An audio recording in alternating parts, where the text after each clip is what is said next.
Petit message avant de commencer cette vidéo, je tiens à m'excuser pour le retard de cette critique audio. À la base, je devais la faire avant de commencer la Japan Expo, mais manque de bol, la critique écrite m'a pris plus de temps et j'ai pu la sortir avant, mais la critique audio a dû être décalée à maintenant. Bon, maintenant je vous la poste, j'espère qu'elle vous plaira, et encore, toutes mes excuses pour le retard. Et au passage, super Japan Expo cette année. Allez, bonne vidéo à tous. C'est quoi ton plan?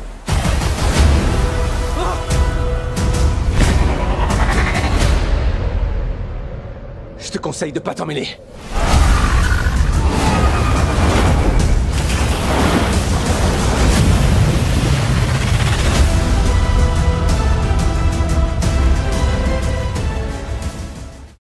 Spider-Man, Spider-Man, Spider-Man. Alors l'avantage déjà avec cette critique, et on va être honnête, ce n'est pas un mensonge que je vais vous dire, nous allons parler de ce film sans le comparer à la trilogie de Sam Raimi et aux deux films de Mark Webb. Et ne venez pas me dire dans les commentaires, oui mais de toute façon Amazing c'est pourri, Sam Raimi c'est ceci, on s'en fout. Moi j'ai mon avis dessus, mais on en parlera dans une prochaine vidéo, quand on parlera des 3 Spider-Man en eux-mêmes. Là pour l'instant, on est là pour parler du dernier en date. Donc, Far From Home. Far From Home était un film qui n'était pas très attendu, il me semble. Du moins, j'entendais pas beaucoup de gens m'en parler en mode « Oh là là, Spider-Man est sorti, c'est magnifique !» Non, moi j'entendais plus des gens en mode Voilà, Spider-Man est arrivé. » C'est tout. En fait, je pense qu'après Endgame, personne n'attendait plus rien. Ça expliquerait aussi pourquoi X-Men Dark Phoenix, ça fait un flop. Et j'assume toujours mon avis de dire que c'est un bon film. Mais bon, là nous allons parler donc de Far From Home. Que raconte Far From Home?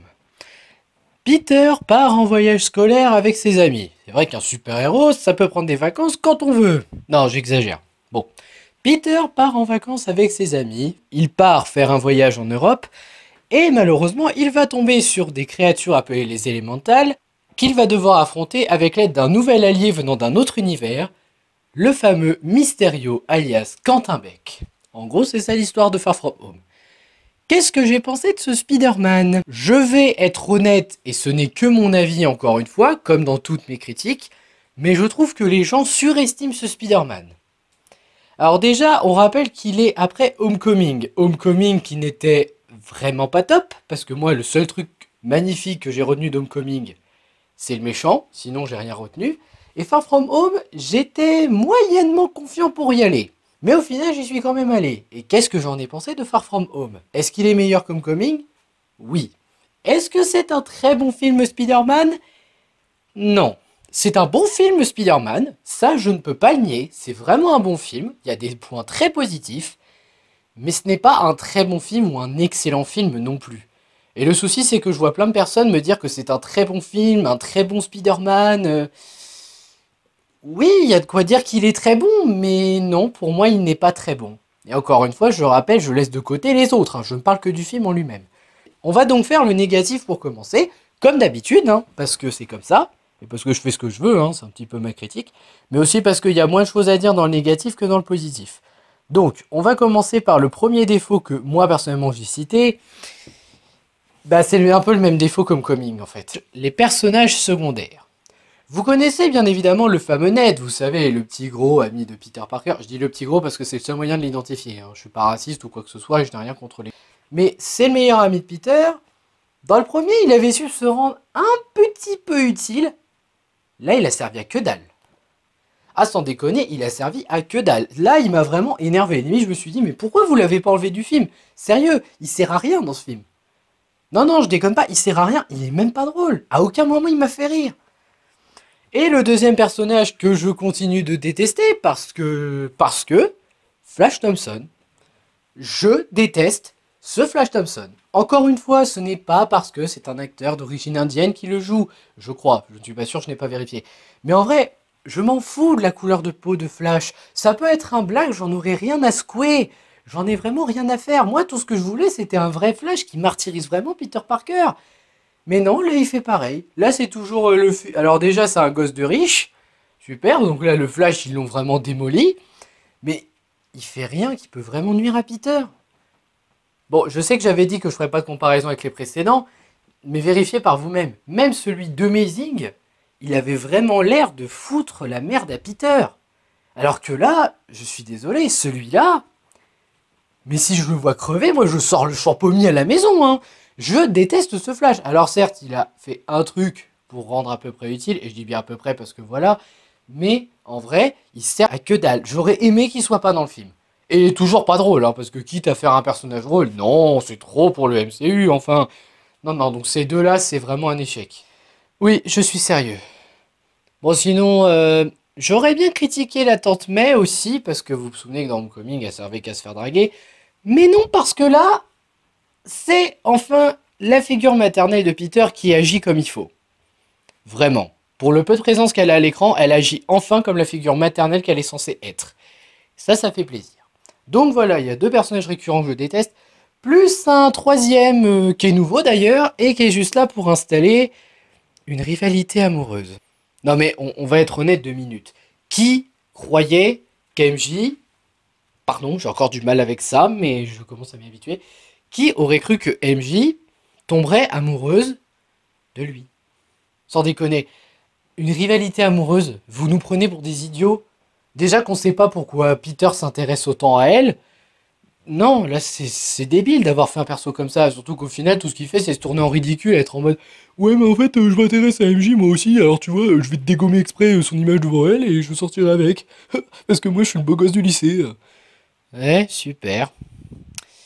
Il peut pas crever dans d'atroces souffrances lui aussi, je crois que ça m'arrangerait. Bon bref, en personnage secondaire je crois que tout est dit. Qu'est-ce qu'on a d'autre à dire?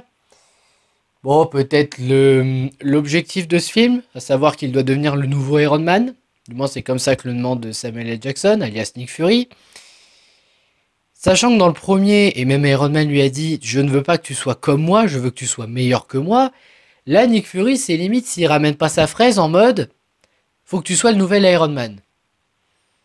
Non mais, Nick, faut t'expliquer un truc là. T'es le chef du Shield, d'accord?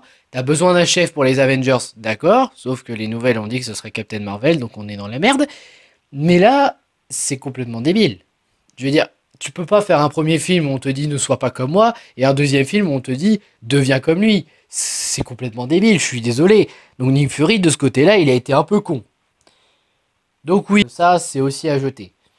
Sinon, moi, alors ça par contre, c'est une crise de fanboy. C'est pas un vrai défaut, mais pour moi, c'est une crise. La petite antenne de Peter. On essaye de trouver un surnom au sens d'araignée de Peter. Mais la petite antenne, c'est Tante May qui l'a trouvé en plus. Hein. C'est une araignée. Une araignée, ça n'a pas d'antenne, ça a des sens. Donc je suis désolé, mais ce terme, c'est débile. Spider-Man aurait été un cafard, j'aurais dit pourquoi pas. Ça aurait été un criquet, ok, mais c'est une araignée. Donc le coup petite antenne, on enlève. Ça a beau être une crise de fanboy, ça reste quand même très con. Ça, j'ai pas du tout aimé. Il y en a, ça les a peut-être fait rire, et c'est bien, hein, mais pas moi, parce que moi, voilà, c'est comme ça. Bon, sinon, là, par contre, c'est encore lié à Ned, la romance secondaire. Je ne supporte pas cette romance. En fait, Ned va avoir une copine dans le film, mais au final, ça servira à rien quand tu vois comment ça se finit. Et je déconne même pas, ça ne sert vraiment à rien, même pas à développer Ned, à le faire changer, que dalle. Que dalle. Donc je suis désolé, mais cette romance, pareil, j'en ai rien à secouer. Même quand on aide à trouver l'amour, tu sais, ils nous font genre, oh, on doit être heureux pour lui, être heureux pour un personnage dont j'en ai rien à secouer. Vous êtes rigolo, hein, le MCU parfois, hein, faut le dire. Faut vraiment le dire. Enfin bon. Ça veut pas dire non plus que tout est à chier, mais c'est quand même un petit problème récurrent. Bon, évidemment, si vous n'avez pas vu Endgame et Infinity War, vous ne comprendrez pas ce film-là, mais ça encore, je peux comprendre. L'humour est... bof. Je crois que c'est le dernier défaut que je citerai vraiment. L'humour est pas terrible. Mais vraiment pas terrible, hein, parce que, vous savez, Spider-Man, qui est des blagues, je peux comprendre. Il y a des blagues assez drôles à certains moments, mais là, dans le cas de ce film, il y a beaucoup de moments où j'ai pas eu envie de rire. Peut-être il y a 2-3 moments où j'ai souri, je l'avoue, mais il y a d'autres moments où j'ai pas envie de rire. Merde, le moment est catastrophique, c'est pas un moment pour rire. MCU, il va falloir comprendre que l'humour, vous n'êtes pas obligé de tout le temps en mettre partout. Faites un film sans humour pour changer. Vous verrez qu'il marchera probablement mieux déjà et les gens vous diront « Enfin, pas d'humour débile du MCU ». Je suis sûr qu'ils vont vous le dire. Même si ce n'est que mon avis encore une fois. Voilà, donc je pense que dans les défauts, j'ai fait le tour. Là, on va parler surtout, donc, dans les qualités, évidemment. Les personnages sont bien développés. On a toujours Peter qui cherche à devenir un bon héros tout en ayant sa vie de Peter Parker sans qu'il devienne Iron Man, parce qu'au bout d'un moment, il faut peut-être arrêter avec Iron Man, il faudrait apprendre à le lâcher. Mais en vrai, il est bien développé. Tante May est enfin la figure maternelle de Peter, malgré le peu de fois qu'on la voit. Nick Fury qui est de retour et qui cherche à reprendre les choses en main. Ouais, comme d'hab, il aime tout avoir en main, lui. Michelle Jones, toujours aussi bizarre, mais qui se démarque par sa différence. Ah, bah c'est peut-être pour ça que Peter est attiré par elle, en fait. J'ai rien dit, c'est justifié. Ça, je sais, c'est bizarre, mais ça peut marcher. Même Happy, je trouve qu'ils en ont fait un personnage utile dans ce film. Happy, là, bon, si vous le connaissez, vous savez que c'était le meilleur ami de Tony, hein. Mais c'est aussi un allié qui aide Spider-Man quand il a besoin, et franchement, ça fonctionne. Donc voilà. Et maintenant, parlons du point le plus positif de ce film. Et je pense qu'on sera tous d'accord pour le dire. Mysterio. Alors déjà, Mysterio dans un film live Spider-Man, c'était attendu depuis longtemps par beaucoup de fans. Même moi, je m'y attendais. Et que dire sur Mysterio? Encore meilleur que le vautour. J'ai du mal à dire si c'est le meilleur méchant de tous les Spider-Man, mais en tout cas du MCU de Spider-Man, c'est le meilleur. Et purée, tout est bien chez ce méchant. Son développement est génial, ses pouvoirs, sa manipulation. C'est vraiment trop cool. Ce Mysterio est magnifique. Et en plus, il est joué par un super acteur. Ah, franchement, je suis super content de ce Mysterio. Même dans les... Vous savez, Mysterio, c'est un spécialiste des effets spéciaux. Et bah, il y a des moments cauchemars. Oui, cauchemars. Et bah, c'est magnifique. Je pense même que ce sont mes scènes préférées avec Mysterio. C'était une tuerie, j'ai adoré. Mysterio, je valide, c'est magnifique. Et je pense que c'est juste pour lui que je prendrai le Blu-ray quand il sortira. En espérant qu'il soit bien en gros sur la boîte. Parce que c'est vraiment surtout pour lui, moi, que j'ai envie d'avoir le Blu-ray. Oui, un peu pour Tom Holland, d'accord. Mais surtout pour Mysterio. Parce que je suis fan et j'adore cette version.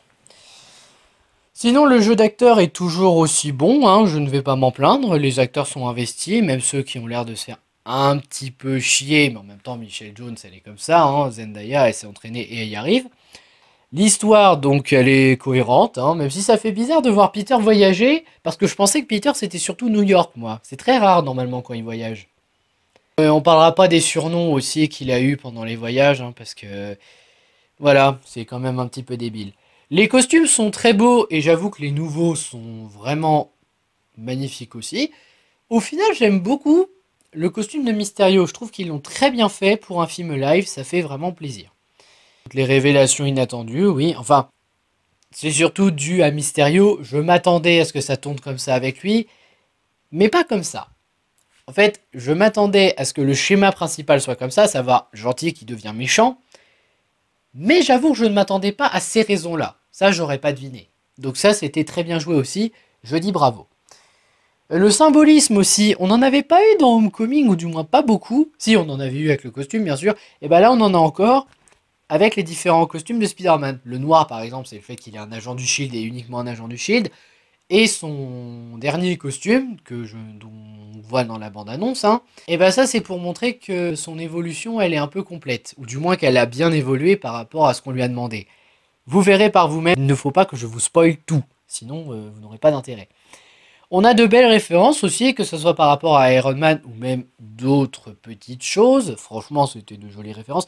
Les décors sont toujours de qualité. Les musiques sont sympas. Enfin, elles passent. Mais par contre, je regrette qu'on n'ait pas eu le remix du générique, comme dans la bande-annonce. Ah, ça aurait été trop cool. J'aurais aimé avoir cette musique. Déjà parce que j'aime le générique, mais aussi parce que je trouvais que c'était la seule musique de la BA qui me donnait vraiment envie. Les combats sont franchement bien foutus, ils sont même mieux faits qu'Homecoming. La bataille finale est vraiment beaucoup mieux que dans Homecoming. Encore une fois, Homecoming, voilà. Mais vraiment, c'est mieux fait que dans Homecoming. Les effets spéciaux sont de qualité, en même temps, il n'y avait pas vraiment le choix vu que Mysterio est là. Et la mise en scène est correcte, mais on aurait pu avoir mieux. Donc là, on va pouvoir parler d'un point très inattendu quand j'ai vu le film, parce que je ne m'attendais vraiment à rien. Mais sincèrement, j'ai beaucoup aimé. Donc là, c'est parti spoil et c'est pas négociable. Hein, c'est vraiment parti spoil jusqu'au bout. Donc, Dans la partie spoil, du moins dans la première partie, donc dans la toute première scène post-générique, on a Peter qui a posé Michel par terre, parce qu'il l'a emmené en voyage en tant que Spider-Man. Oui, elle sait qu'il est Spider-Man, mais je vous dirai pas comment, allez voir le film si vous voulez savoir. Non, attendez, téléchargement en fait. Non, c'est quoi, je le coupe au montage, on verra. Bref, elle sait qu'il est Spider-Man, voilà. Donc, il s'est dit, je vais partir, mais il voit un écran où Mysterio, vous savez, il a fait des montages avec ses potes vraiment bien gérés pour montrer que Peter est le méchant. Et aussi, il a révélé l'identité de Peter. Il est balèze. Franchement, Mysterio, déjà là-dessus, c'était magnifique, parce que ça prouve que même quand il est mort, le mec, il continue de faire des saloperies, il continue de faire des bêtises, et ça, j'adore, franchement, ça, c'est un méchant qui envoie. Ensuite, on a le caméo le plus inattendu que j'ai jamais vu. Par contre, je vais redescendre vos ardeurs 2 minutes. En effet, J.K. Simmons est revenu pour faire à nouveau JJJ, John Jonah Jameson du Daily Bugle, c'est vrai, mais ne vous méprenez pas. N'oubliez pas que c'est une version différente de Spider-Man. Ce n'est pas celui de Sam Raimi qui a remplacé l'autre. Et ce n'est pas une théorie comme quoi il va y avoir un multivers de Spider-Man, les trois réunis. Même si j'avoue que ça serait cool de voir les trois réunis, ne vous faites pas d'idée. C'est juste un caméo super sympa à voir parce que personne ne l'égale en Jameson. Je veux dire, merde, c'est le seul à avoir incarné J. Jonah Jameson au cinéma et il gère toujours aussi bien. Mais sinon, ce que j'aime beaucoup dans cette scène, c'est que, justement, l'identité de Peter a été dévoilée. Alors, ça c'est bien, mais va falloir assumer pour les prochains films aussi. Parce que si vous avez fait la révélation juste pour dire « Oh, bah voilà quelque chose que vous aurez dans le prochain et au final on l'a pas », je vais m'énerver. Parce que là, ça prouvera que le MCU nous prend vraiment de plus en plus pour des idiots.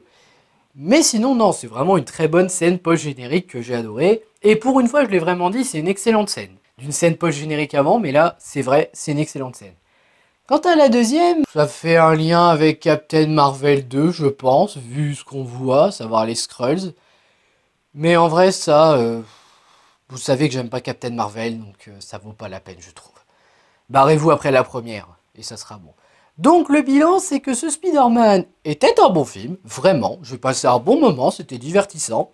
Et j'ai envie de prendre le Blu-ray, surtout pour Mysterio. Mais je ne dirais pas que c'est un excellent film ou un très bon film. C'est divertissant, c'est bon, ça te fait passer un bon moment, le méchant est excellent. Mais ce n'est pas l'excellent film qu'on te vend. C'est un bon film, mais sans plus. Encore une fois, je pense que le mot excellent vient du fait que c'est Mysterio qui est vraiment superbe. C'est étonnant quand même le MCU. Autant Spider-Man, ils savent pas trop comment faire, autant les méchants, ils les gèrent super bien. Du moins pour Spider-Man. Peut-être que John Watts aime les méchants, je sais pas. Franchement, c'est étonnant. Moi, je me dis pourquoi pas. Enfin, si vous voulez aller voir Spider-Man Far From Home au cinéma, pourquoi pas, mais je vous recommande quand même de bien réfléchir en regardant le trailer. Parce que certes, Mysterio est génial, et je pense que c'est surtout pour ça qu'il faut y aller. Et pour le reste, il y a quand même des trucs corrigés et intéressants, mais il y a d'autres trucs qui ne vont pas pour ma part. Après, encore une fois, ce n'est que mon avis, si nous ne sommes pas d'accord, ça arrive. N'hésitez pas à me donner votre avis en commentaire, moi j'ai envie de savoir ce que vous avez adoré ou aimé dans ce Spider-Man et ce que vous n'avez pas aimé vous. Parce que mon avis n'est pas universel, si ça se trouve j'ai raison sur certaines choses, mais j'ai tort sur d'autres. J'ai envie de savoir, j'ai envie de connaître vos arguments. Sur ce, merci d'avoir regardé cette vidéo, n'hésitez pas à liker, à partager, et je vous dis à bientôt pour une prochaine critique audio. Sur ce, je vous souhaite une bonne soirée, une bonne journée, de bonnes vacances, parce que nous sommes enfin en vacances, et je vous dis à la prochaine pour une future critique. Ciao!